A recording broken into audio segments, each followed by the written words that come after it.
Hello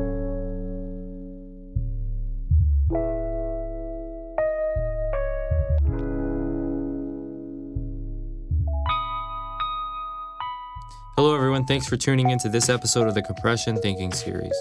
My name is Ethan Berry and I'm joined by Robert Doc Hall, co-founder of the Compression Institute and professor emeritus at the Indiana University Kelley School of Business.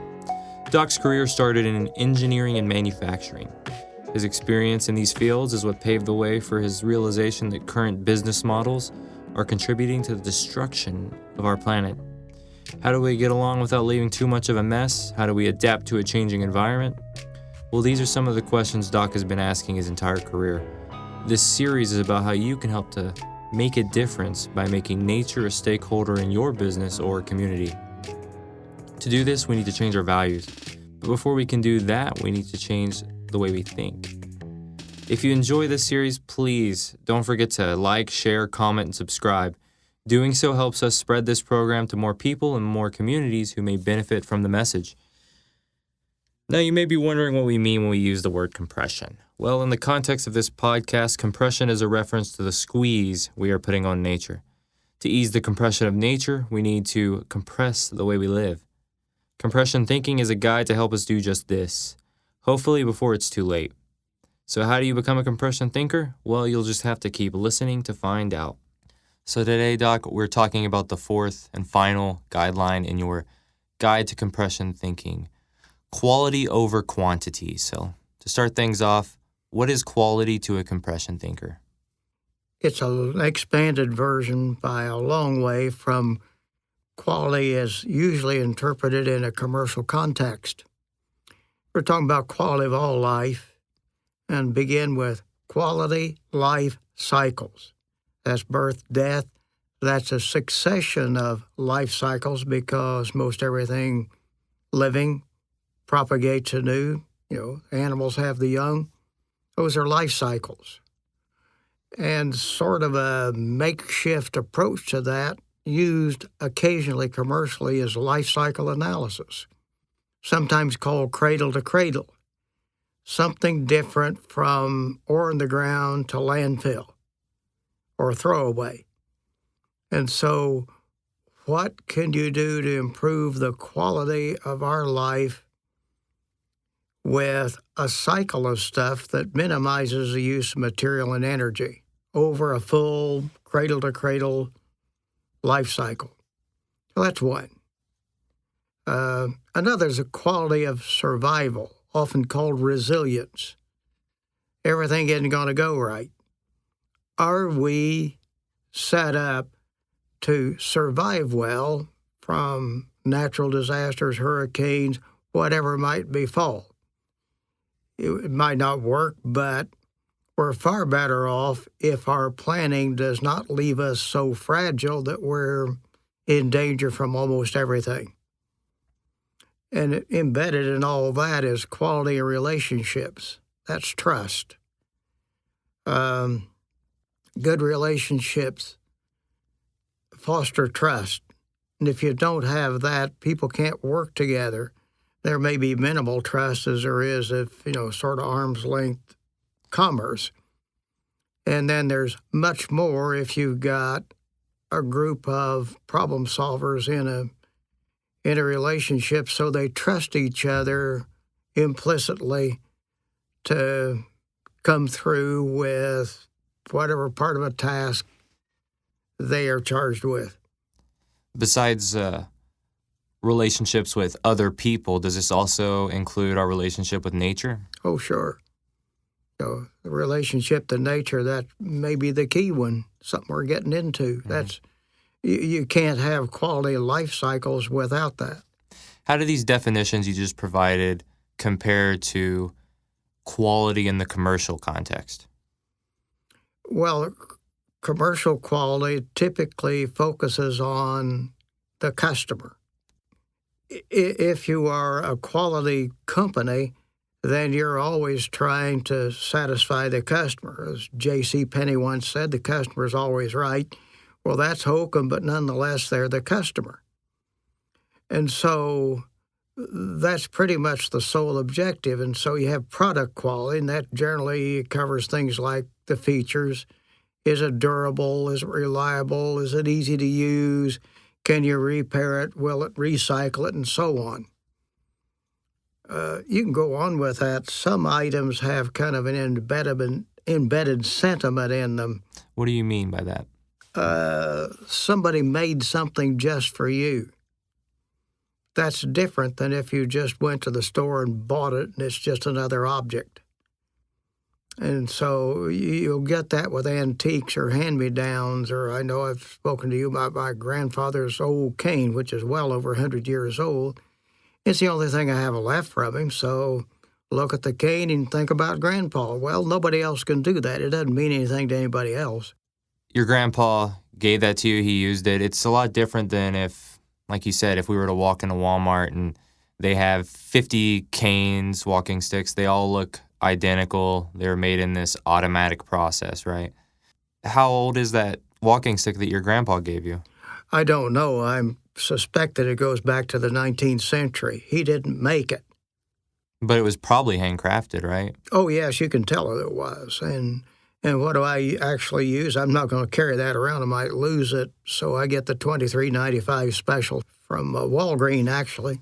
So that's product quality, but there's also process quality as another aspect to this commercial definition, right? And that covers a real gamut. First of all, does the process do what people expect it to do? That is, do the trains run on time? Can I get from here to there without a traffic jam on the road? Things like that. And so if you have highly precise trains like in Japan where you got a time window of 30 seconds you're supposed to hit at each station, well, that takes some doing, but people get used to it. They expect it. And beyond that is, did you enjoy the process? And people that are interested in quality get all bent out of shape over supreme customer satisfaction. Well, you get into such things as whether or not you enjoy a movie, for instance. Well, you might like it and I might hate it. So, you get more and more subjective with that. Yeah, and then one of the things we haven't even touched on yet is quantity, right? We live in this era where we're inundated with all of these material possessions, and it's kind of the reverse of the title of this podcast, right? It's quantity over quality. Sometimes is. I'm especially reminded of that when going to the mailbox and there might be one bill in it and the rest of it is all unwanted solicitations, junk mail. But quantity implies something you can measure, you can count it, you quantify, you standardize. And it's the basis of managing, as in business or maybe a government agency. And so the thought is if you can quantify it, you can, quote, manage it. And that leads to an emphasis on productivity, assuming that more stuff for each person hour worked is a good thing, and an emphasis on efficiency. Yeah, and the goal usually, I've worked in retail, the goal is usually you've sold this many product this day, so that day next year you have to sell twice as much or something like that, and it just keeps going and going and going. Yeah, nobody wants to go backward with that.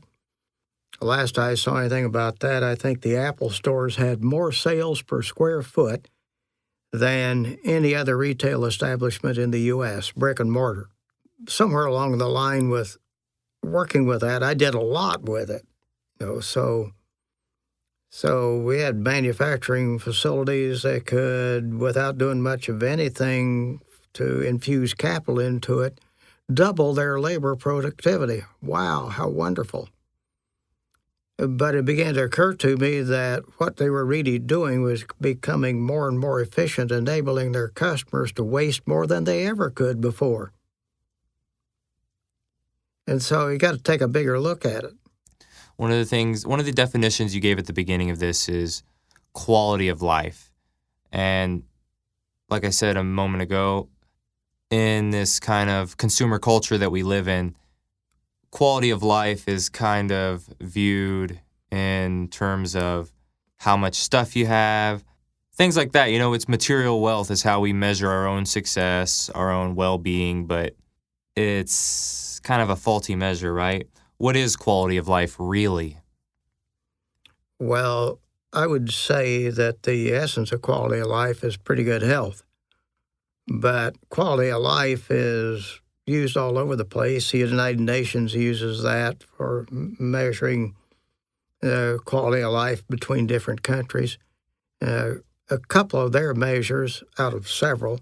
One's infant mortality, which is kind of a key one because infant mortality reflects the general public health of a population.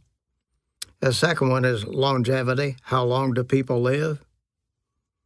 And you get some curious things. For example, on both of those measures, infant mortality and longevity, Cuba rates pretty well with the United States, not very far different on both of those measures.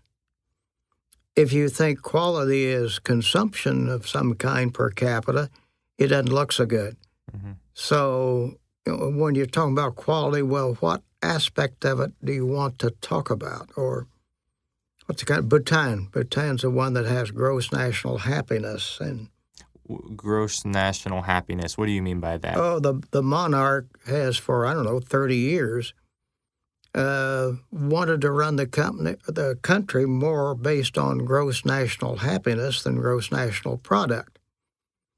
And they measured all kinds of ways, and one of the criticisms is they do too much measuring of it.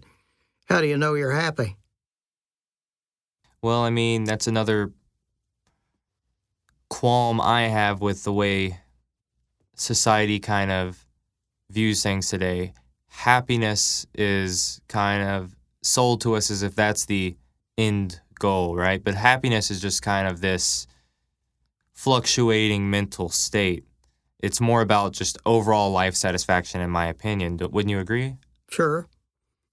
And when you say somebody's happy, are we talking about some teenagers that are just giddy because they don't have other cares or whatever, and so they do whatever they want to do?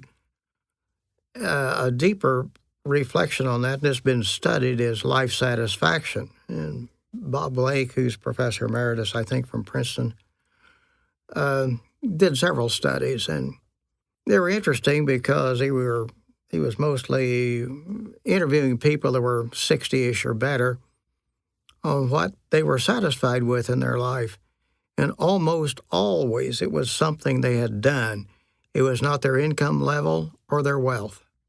Well, I've seen studies looking at happiness or life satisfaction and income and wealth. And from what I understand, reading these, if you're making $20,000 a year and you get a job and your income goes up to $100,000, right? Then there is going to be a slight increase in your overall life satisfaction. But that levels off at one point. As soon as you're able to, care for yourself and your basic needs, the financial aspect of it isn't as appealing. Well, it shouldn't be, and I've actually heard people say that you can never have enough money. I think their wealth was, as much as anything, just frustrating to them. Mm-hmm. And there's that other quote, more money, more problems, right? Yeah, but the key part was being satisfied because of something you'd done. People in general want to feel that they are contributing to human welfare, or that they have done something that is significant, even if they were the star end on their high school football team. And there's also been studies showing, correlations between social rank and then depression. Yeah, especially in Britain. And I don't remember the researchers, but quite a succession of those. And it is not absolute wealth or income. It's how you are regarded by the rest of society. And so it's a relative thing.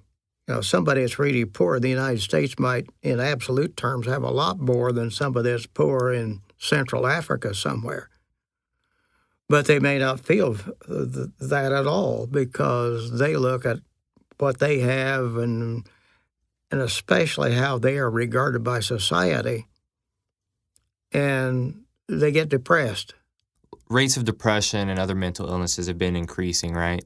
Some of that might be just that we have a more nuanced perspective and we're able to better diagnose people. But it also might be that our society isn't conducive to, it's not conducive for humans, people, to live their best lives, maybe. But we're talking about quality of life. Quality of life is nothing if your mental health is compromised. Oh, yeah, and you can kind of go in circles and chase your tail with this stuff, like the old joke. If you're thinking about being depressed, you probably are going to make yourself depressed.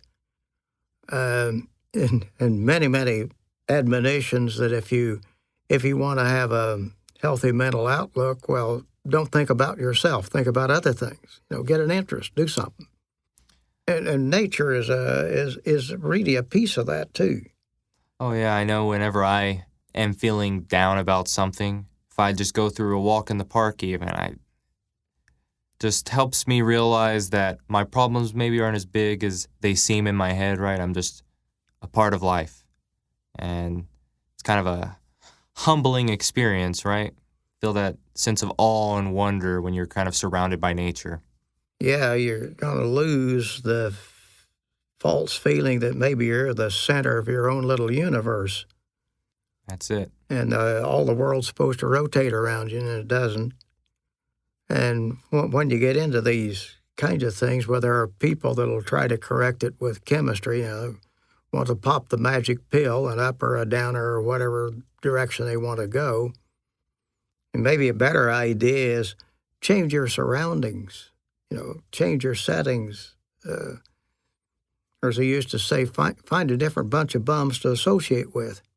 And that brings us back to that argument that's been going on for probably centuries, right? Nature versus nurture. Oh, yeah, yeah.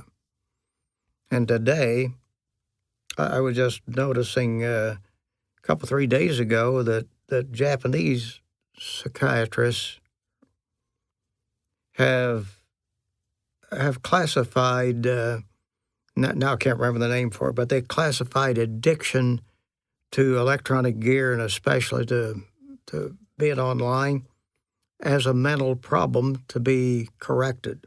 Yeah, the American Psychological Association, if I'm not wrong, just added video game addiction to the DSM, the diagnostic manual. Yeah, the Japanese describe it as some young person that practically locks themselves in their room, and at some point they become a mental prisoner of the digital arena in which they interact and forget how they can talk to a real person. Yeah, they're kind of lost from nature, and hardly any of us are going to be really great interacting with other people. But yeah, I think it also shows the disconnect from each other that we feel too, like you can be in a city of millions and millions of people, like San Antonio where I live, and still feel terribly, terribly alone. Yeah, but I think there was even a book called The Lonely Crowd describing something like that. Well, during my lifetime, I see a lot of changes on the horizon. Climate change is the big one. But if we go by that list of existential threats that we covered in one of our last podcasts, I think it was The Earth is Finite, the problems there's a plethora of them. There's so many. That's why I want to talk about quality of survival with you, right? Because that's really what it comes down to at this point. You're talking about evolution. It just kind of gets me in this Darwinian mindset. If things are changing, if the quality of life that I have experienced, you have experienced, if that is suddenly becoming compromised, how can we all start to live a little bit better? Maybe not be as bad off as people are predicting. We'll have to learn how to live differently. If the world is changing quickly, if climate and other ecological dangers are upon us and we got to make big changes, then life's sort of precarious. It's an illusion that if we just have more money, we'll deal with that better. you got to do something different. And asking how can you pay for it, or all of those kinds of questions come from the quantity economy. What happens to the jobs? How will we pay for this? Figure out what you have to do, and then figure out how you have to do it. Yeah. Kind of look at it from more of a prevention perspective as opposed to how we treat it today, right? If there's hurricane season comes around, we're looking at it in terms of how do we fix whatever happens, right? We're not looking at how can we make these communities more resilient to the pressure they're under. Yes, and finding some simple ways to be resilient or to prepare for disasters may be better. I think I was telling you about this little town where Sandra and I grew up, and the south end of it always flooded when the Wabash River rose in the spring. And so they wanted to increase the levee height so that wouldn't happen. Well, the people that lived there, most of them have their houses up on stilts. So if they had to go in and out of the house with a boat for a few days, big deal. It was okay. And then the levee was raised. When the levee was raised, the flood went up over the city dump, and a lot of that stuff floated down the river. And so you can try something simple that doesn't make the problems worse, or you fix one problem and you created many more. You got to learn to work with nature. Nature wants to revitalize. And we don't know how to think with nature to do that very well. There are some groups forming in Japan that they call Setoyama, which means that you use science, you use old lore, you use whatever the farmers knew, whatever the foresters learned. You put all that together to figure out what to do in changing conditions to improve the landscape on which you depend. That's the kind of thing that we really need to get started in many other places. And forget how are we going to pay for it. By the way, most of the people that do that work in Japan, it's volunteer. They drop out of the industrial economy and do something different. Something like that's probably what we need, little beginnings that could expand and help us survive, improve our quality of life, and you'd change your idea of what your quality of life is. So, Doc, we're nearing the end of this. What's the essence of this message that you want to make sure that people walk away with?